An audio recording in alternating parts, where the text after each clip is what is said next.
Geliefdes, ons lees saam in die boek van Efesiërs. Efesiërs is waar ons tans besig is met die preekreeks, werklik kerklik.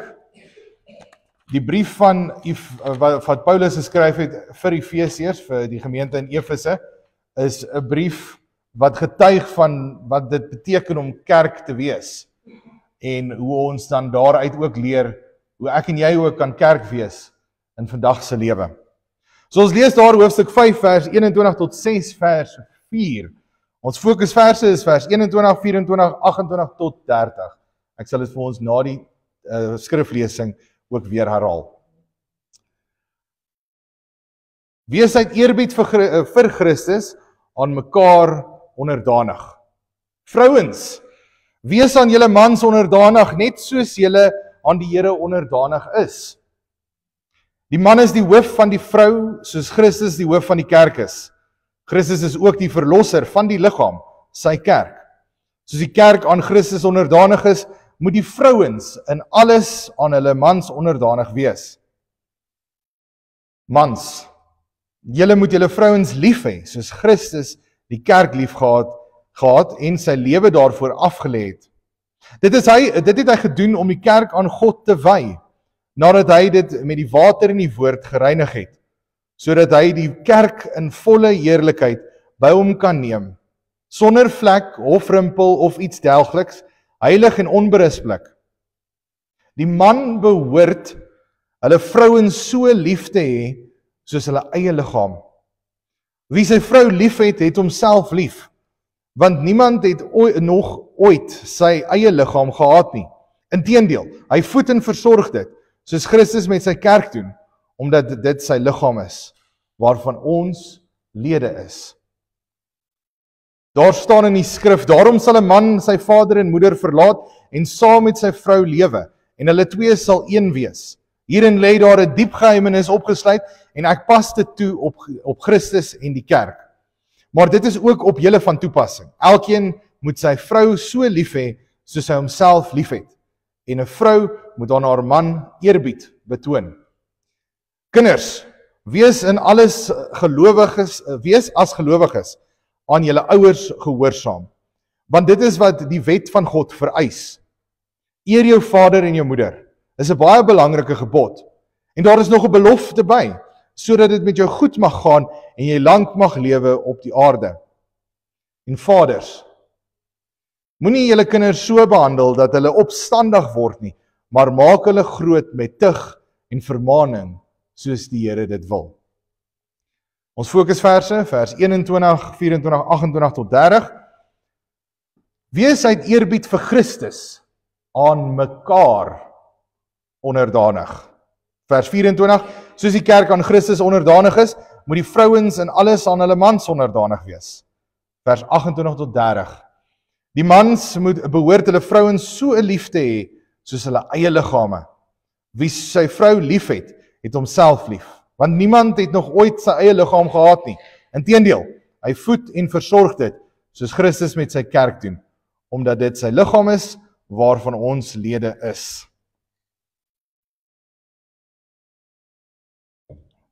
Soos ek reeds genoem het, ons is steeds besig met die preekreeks werklik kerklik. Volgende week is ons voorlaaste preek oor in die reeks, en dan oor 2 weke van nou af is dit dan ons laaste preek ook in die reeks. Vanoggend se tema, onderdanigheid. 'n Goddelike opdrag en 'n menslike misverstand. Geliefdes, verbeel jouself, hê in gedagte 2 beelde. Die eerste beeld is waar 'n man vir sy vrou sê, waar's my kos? Ek dink jy is getroud met my en onderdanig aan my. Hoekom het jy nog nie kos gemaak nie? Hoekom is die huis so vuil? Hoekom is die wasgoed nie gedoen nie? Jy is dan veronderstel om onderdanig te wees aan my. Tel 'n bietjie die wasgoed op, gaan sit dit in die wasmasjien. Dis die een beeld wat ons het in ons gedagtes. Die tweede beeld is waar jy 'n koppie koffie maak en jy is op pad om op 'n Saterdagoggend op 'n rusbank te gaan sit en jou koffie te geniet, want dit was 'n lang week. En jy hoor 'n stem in die agtergrond, o my liefling, my bokkie, kom help my asseblief. En net daar besef jy dat jou planne nou 'n bietjie op sy gesit word, want daar's iemand anders wat nou jou hulp nodig het. Elkeen van ons het 'n lysie wat ons baie graag en baie duidelik baie keer vir mense oordra en sê dit is wat ek wil doen, A, B en C. En soms gebeur dit dat ons ander mense betrek by ons lysie. En dan neem ons nie in ag wat hulle in hulle lysie het nie. En so, as dit gebeur dat ons 'n koffietjie maak en ons op die rusbank wil gaan sit en ons wel 'n stem hoor roep van ons wederhelfte of 'n kind, ons oudste, ons jongste of 'n ander familielid, dan laat ons lysie vir eers agter, sodat ons daadwerklik ook die Here se liefde, respek en eerbied kan wys deur aan mekaar onderdanig te wees. Dit klink nou vreemd, onderdanigheid, 'n onderwerp wat baie keer te veel gepreek word of te veel gepraat word oor, maar dit is daadwerklik 'n goddelike opdrag en 'n kritiese deel van Christelike lewe. Hoe ons moet lewe teenoor mekaar in huisgesinne, maar ook hoe ons moet lewe in die gemeenskap van gelowiges. Dit begin by die verhoudings binne gesinne, pa en ma, man en vrou, dan uiteindelik man, vrou, kinders. As 'n familielid by julle bly, pa of ma, dan sluit dit almal in, die dinamika van die huishouding. Paulus leer ons hierso van die verhouding tussen man en vrou, en hy begin daarmee. En dan gaan dit voort en dit vloei voort na die kinders toe. Kinders, wees ook gehoorsaam. So dit is nie uitsonderlik net vir die man en vrou nie, maar ook vir die kinders. En vandag se fokus val op vers 21, 24, 28 en 30. Om daadwerklik vir ons te wys waaroor gaan dit om onderdanig te wees. Maar voordat ons begin met die woordverklaring, is dit baie belangrik om 'n verkeerdstelling wat ons geleer het in ons kultuur eers af te vee en weg te vee. Want baie keer gebeur dit dat ons in ons kultuur groot word, dat onderdanig beteken verhewe bo die ander een. En dit is nie die geval nie. Baie keer word daar vir 'n vrou gesê as sy jonk is of 'n kind, dogtertjie, dat jy moet onthou om onderdanig te wees aan jou man. Dan skep dit 'n waanindruk by die dogter dat sy nou moet net ja en amen op alles wat haar man vir haar sê om te doen. En dit is glad nie die bedoeling van onderdanig nie. Ons het nodig om die fondasie reg te lê voordat ons die mure kan bou. En daarom is dit ook 'n valsheid om te dink dat onderdanigheid beteken ek is nie beskikkend of ek is nie genoegsaam of waardig as die ander persoon in die huwelik nie. Onderdanigheid, 'n goddelike opdrag. Onderdanigheid is dikwels 'n konsep wat verkeerd verstaan word in die samelewing, want mense dink dit is iets wat beteken jy is swakker, of jy kan nie goeie leiding neem nie, of jy het nou 'n verlies aan jou eie identiteit en jou eie individualisme. Maar wanneer ons onderdanigheid sien in die Bybel, word dit herhaaldelik oor en oor, gaan dit gepaard met liefde. Dit gaan gepaard met respek. Dit gaan gepaard met baie ander eienskappe en karaktereienskappe van Christus. Dit gaan ook hoe ons met mekaar werk in nederigheid. Hoe ons mekaar se standpunte hoor. Hoe ons mekaar help om op te bou veel eerder as om af te breek. En ons sien dit ook in die voorbeeld van Christus, waar ons ook dit leer. Spesifiek en besonder een van Paulus se ander briewe, Filippense 2 vers 5 tot 8, word ons herinner as die voorbeeld van Christus, waar hy gekom het en diensbaar is vir die mens. Nie misbruik nie, nie om gedien te word nie, maar om diensbaar te wees. Christus sê self ook in Matteus, hy het gekom om gedien te wees, maar om te dien. Hierin sien ons wat nederigheid of onderdanigheid is, en dit is begin by nederigheid.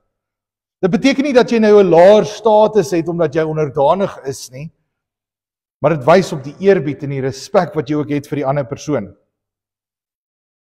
As ons dit moet toepas en sê dat dit is 'n restaurant, is ons nie die mense wat gaan sit by die tafel om gedien te word nie, maar ons is juist die mense wat ander dien. Dit is hoe dit behoort in die gesin, in die familie en uiteindelik ook in die gemeenskap van gelowiges. Christus as die hoogste voorbeeld van hierdie onderdanigheid kom in nederigheid neer. Hy kom en wys die liefde, die dankbaarheid en die diensbaarheid aan die mens. En dit is hierdie ingesteldheid en hierdie gesindheid wat Paulus wil kommunikeer aan die gemeente in Efese. Maar waar begin dit? Begin nie net in die kerk nie, dit begin by die huis. Tussen ma en pa, tussen broers en susters, tussen man en vrou. Om daar aan mekaar onderdanig te wees, soos Christus ook verwag die kerk aan hom moet wees. So dit begin by die kerk, by die gesinne, voor dit kerk te kom. Sodat ons Sondagoggend regmaak om kerk toe te gaan, ons kom maak nie reg hier by die kerk nie. Ons maak reg by die huis. Dan kom ons kerk toe. Dieselfde moet ons gesindheid wees met die onderdanigheid wat daar moet wees in 'n gesin wat voortvloei in die gemeente in. Ons maak dit eers reg by die huis. Dis 'n man en vrou, ouers en kinders. En dan sal dit spontaan ook oorvloei in die gemeente, die liggaam van gelowiges, van Christus. Soos ons reeds gehoor het, is onderdanigheid baie keer 'n misverstand in die menslike perspektief.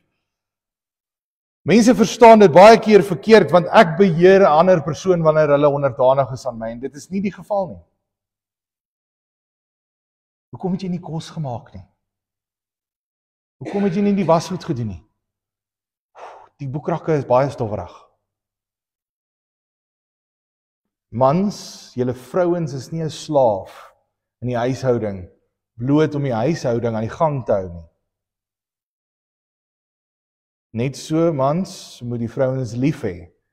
En die vrouens moet die mans onderdanig wees. Met ander woorde, met respek, met liefde, met eerbied. Maar hoe lyk dit ook van die man se kant af? Die liefde moet vol respek en eerbied wees vir ook sy vrou. Want onderdanigheid is nie onderdrukking nie. Daar's 'n verskil. In vandag se wêreld word onderdanigheid geassosieer met verdrukking en die verwydering van jou eie identiteit. Maar in die Bybelse konteks is dit glad nie so nie. Dit gaan hoofsaaklik oor wederkerige liefde en respek. Ek stel myself nie hoër as iemand anders nie. Ons is saam, gelyk is. Wanneer Paulus vrouens opdrag gee om hulle self onder hulle mans te onderwerp en onderdanig te wees, doen hy dit nie in isolasie nie, wat juis vir ons wys, dat dit gaan nie net oor die vrou wat onderdanig moet wees aan haar man nie. Want net daarso sê hy mans, maar ook julle moet julle vrouens lief hê. Jy kan nie verwag jou vrou moet onderdanig wees aan jou as jy haar nie liefde bewys en betoon met respek en eerbied nie. Onderdanigheid is ook uiteindelik 'n voorbeeld vir ons kinders. Onderdanigheid wys dat ons nie selfsugtig is met net ons eie tyd die hele tyd nie. Maar dat ons ook in ons tyd diensbaar is teenoor mekaar as man en vrou. Daarom het God het deur Paulus gepraat en wys vir ons dat kinders ook opgeroep word om gehoorsaam te wees. Sodat 'n pa en 'n ma hulle kinders kan leer volgens die wil van God. Kan leer hoe om hierdie liefde en hierdie respek teenoor man en vrou te wys. Die kinders word geleer om gehoorsaam te wees, nie net omdat dit bloot 'n etiese en 'n samelewende kwessie is nie, maar ook om Christus se liefde te wys teenoor hulle toekomstige families, gesinne. Liefdes, ons moet besef, ouers, ons moet besef dat ons kinders kyk ook op na wat ons doen. ons moet ook besef dat as hulle sien, ons onderdanig is teenoor mekaar, dan gaan hulle dit sien. En dit kweek uiteindelik ook 'n manier hoe hulle in hulle huishoudings eendag gaan wees. Hierdie lesse van onderdanigheid berei ons kinders ook voor, om dit toe te pas eendag met hulle kinders, sodat ons van geslag tot geslag kan getuig van hoe lief Christus die kerk het, hoe lief Christus elkeen van ons het. Onderwerp julle aan mekaar in die liefde van Christus, vers 21. Paulus kommunikeer in hierdie gedeelte 'n algemene beginsel vir elkeen van ons, in liefde. Nie in vrees nie, nie in dwang nie, nie as slaaf nie, maar as gelykes. Hierdie oproep is beslis nie 'n teken van swakheid nie. Wanneer ons onderdanig is aan mekaar, beteken dit nie die ene swakker as die ander ene nie. Dit beteken dat in 'n gesinsverhouding, of man of vrou, ouer of kind, dat die liefde wat daar is 'n dienende liefde, 'n opofferende liefde, dat ek my lysie en my koffie op 'n Saterdagoggend sal prysgee, om te hoor hoekom ek geroep word.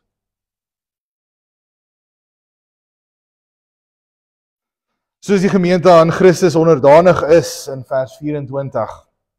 Paulus kom nou by 'n toepassing, waar hy hierdie verhouding tussen man en vrou uiteindelik van toepassing maak op die kerk. Hoekom die kerk? Want ons is ook die bruid van Christus, die bruilofmaal wat kom. So dis 'n verhouding. Ons sien dit al reeds in die Ou Testament, waar God sy profete gestuur het, onder andere Hosea, waar hy gewys het, sy volk is besig met geestelike hoereerdery. Julle verneek op my. Die verhouding tussen man en vrou word ook daar uitgebeeld. Julle kies 'n ander God bo my. En so kom dit na die Nuwe Testament toe, waar ons dan sien, die kerk is die bruid van Christus. Waar ons met verlange ook uitsien na die bruilofsmaal wat kom. Waar ons opgewonde kan wees. En daarom, totdat dit kom, kan ons nou al reeds teenoor mekaar onderdanigheid bewys. Wat beteken liefde en respek? Eerbied is self 'n opofferende liefde. Hier sien ons ook in hierdie verhouding tussen Christus en sy kerk. Dit is nie soos hy onderdruk nie die kerk nie. Hy laat dit juis groei. Hy voeg mense by met gawes en talente om die kerk op te bou, die liggaam op te bou, sodat ons in die gemeenskap waar ons is ook kan opbou en uitbrei.